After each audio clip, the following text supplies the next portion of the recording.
Shalom saudara-saudari terkasih, sidang jemaat yang dikasihi Tuhan. Dalam Suara Gembala kali ini kita akan lanjutkan lebih mendalam lagi. Saudara, kalau saudara merasa bahwa kok ada pengulangan-pengulangan, bukankah ada kitab ulangan, saudaraku ya? Artinya bahwa Tuhan pun suka mengulang-ulang. Sebab kita ini seringkali lupa, saudara. Nah, pelajaran tentang tempat perhentian ini memang saya ingin Anda semua betul-betul tangkap dan coba, saudara, hidupi, alami, memasuki tempat perhentian bersama dengan Tuhan Yesus selama-lamanya. Saya pernah katakan bahwa Tuhan Yesus itu surga kita. Nah, kita menikmati surga itu nggak usah nanti. Kalau sudah mati, enggak. Sekarang ini, saudaraku. Kalau saudara dan saya masuk ke dalam perhentiannya, saudara menikmati surga. Karena Anda dan saya tinggal di dalam Kristus, dan Kristus tinggal di dalam kita. Nah, saya ingat akan apa yang Tuhan Yesus ajarkan kepada murid-murid dalam perumpamaan pokok anggur yang benar. Ya, di sini dikatakan mulai ayat 4, saudara ya. Yohanes 15 mulai ayat 4. Tinggallah di dalam aku dan aku di dalam kamu. Di dalam Kristus kita tinggal, di dalam apa, saudara? Perhentian, ya, tempat perhentian itu. Kita masuk ke dalam tempat perhentian. Dan nanti Tuhan yang akan tinggal di dalam kita.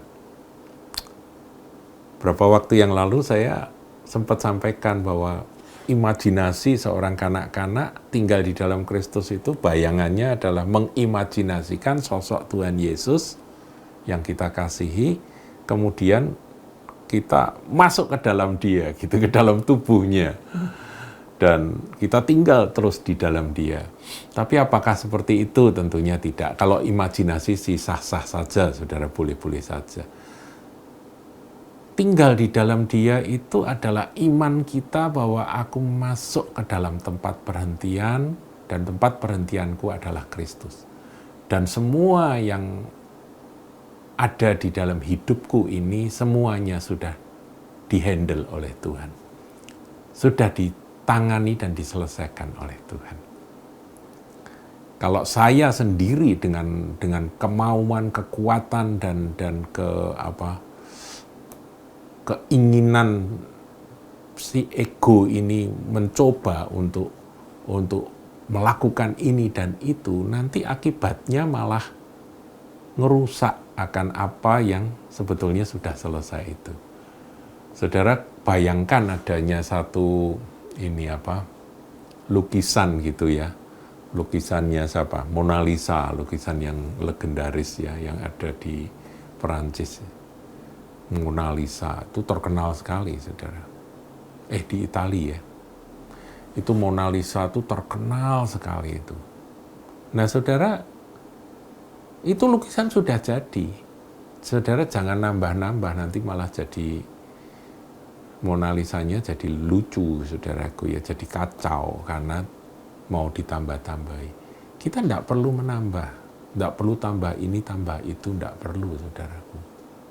Nggak perlu harus begini, harus begitu. Ya, biar harusnya Tuhan bagaimana, Dia sudah ngatur semua yang terbaik. Makanya di situ dikatakan tinggallah di dalam aku dan aku di dalam kamu. Kemudian ini bicara tentang ranting yang melekat pada pokok anggur. Sama seperti ranting tidak dapat berbuah dari dirinya sendiri kalau ia tidak tinggal pada pokok anggur, demikian juga kamu tidak berbuah. Jadi kalau kita ini di luar Dia, itu nggak ada buahnya, saudaraku. Buah itu hanya akan kita hasilkan ketika kita masuk dalam tempat perhentian itu. Jikalau kamu tidak tinggal di dalam aku, ya kamu tidak berbuah jikalau kamu tidak tinggal di dalam aku. Tuhan menekankan sekali tentang tinggal di dalam Dia, tinggal di dalam Dia. Kalau ditekankan berulang kali begini, mestinya kita juga harus tanggapi secara serius. Mulai dari sudah bangun tidur, biar ini menjadi doa kita. Tuhan, aku ingin tinggal di dalam-Mu. Aku ingin tinggal di dalam perhentian-Mu itu. Dan aku percaya bahwa semua sudah Engkau selesaikan. Harusnya begitu, saudara. Ayat 5, akulah pokok anggur dan kamulah ranting-rantingnya. Barang siapa tinggal di dalam aku dan aku di dalam dia, ia berbuah banyak. Dijamin sama Tuhan, tapi itu urusan Tuhan. Kerjaan kita adalah tinggal di dalam dia saja. Nanti otomatis akan berbuah gitu ya. Kemudian dikatakan, sebab di luar aku kamu tidak dapat berbuat apa-apa. Mati itu tadi, saudaraku. Ya, kalau orang katanya masuk hari Sabat, tetapi melakukan pekerjaannya sendiri, maka dihukum mati.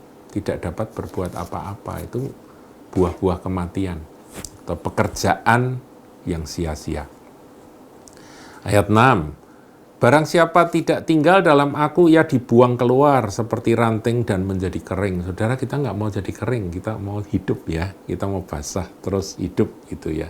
Nggak kering. Kita mau nempel terus pada dia, tinggal di dalam dia. Kemudian dikumpulkan orang dan dicampakkan ke dalam api lalu dibakar. Terlalu mengerikan, nggak usah dibahas.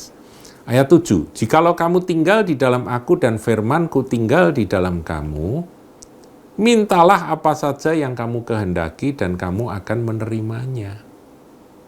Jadi tinggal di dalam Tuhan Yesus dan nanti di sana kita menikmati firman-Nya. Ya kalau ranting itu tuh nutrisi dari air kehidupan yang dari pokok anggur itu mengalir, itulah firman-Nya tinggal di dalam kita. Mintalah apa saja yang kamu kehendaki. Minta loh saudara, berarti masih ada minta. Iya, tapi mintanya minta di dalam dia. Jadi kalau saudara tinggal di dalam tempat perhentian itu bukan berarti berhenti berdoa. Enggak, doa itu kan diperintahkan oleh Tuhan. Tuhan perintahkan mintalah maka kepadamu akan diberi.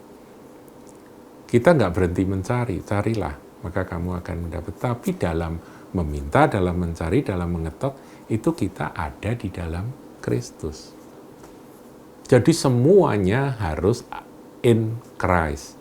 Kalau saudara temukan ya dalam kitab perjanjian baru, kalimat di dalam dia, di dalam Kristus.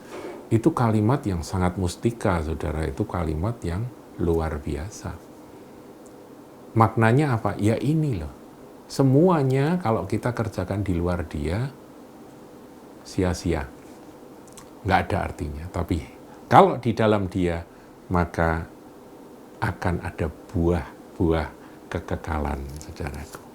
Nah, minta apa saja yang kamu kehendaki, tapi saya yakin kehendak orang yang tinggal dalam dia itu pasti tepat persis, karena firman-Nya ada di dalam dia ya, dalam orang itu. Kamu akan menerimanya. Jadi tepat persis seperti apa yang menjadi isi hati Tuhan, keinginan Tuhan. Dan itu nanti akan mempermuliakan Bapa, itu ayat 8. Nah, saudaraku, ada satu ayat lagi ya yang saya sampaikan, ini di Perjanjian Lama. Yesaya 26 ayat 12 dikatakan demikian, ya Tuhan, Engkau akan menyediakan damai sejahtera bagi kami, sebab segala sesuatu yang kami kerjakan, Engkaulah yang melakukannya bagi kami. Inilah orang-orang yang tinggal dalam tempat perhentian. Kami kerja, tapi Engkau yang melakukannya bagi kami. Jadi saudara jangan salah paham ya. Masuk dalam tempat perhentian bukan berarti diam saja dalam arti secara fisik. Enggak. Secara fisik saudara tetap bekerja. Pikiran saudara tetap beraktivitas. Tetapi di dalam roh Anda ada satu iman yang teguh. In Him. Di dalam Dia aku bergerak. Dan hidupku bukannya aku lagi, melainkan Kristus yang hidup di dalamku. Dan hidup yang kuhidupi di dalam daging ini adalah hidup karena iman. Iman bahwa aku ada di dalam perhentiannya. Kepada anak Allah yang telah mengasihi aku dan telah menyerahkan dirinya bagiku. Inilah, saudaraku, gambaran panggilan satu konsep besar dari panggilan kita sebagai orang-orang Kristen, anak-anak Tuhan. Tuhan Yesus memberkati.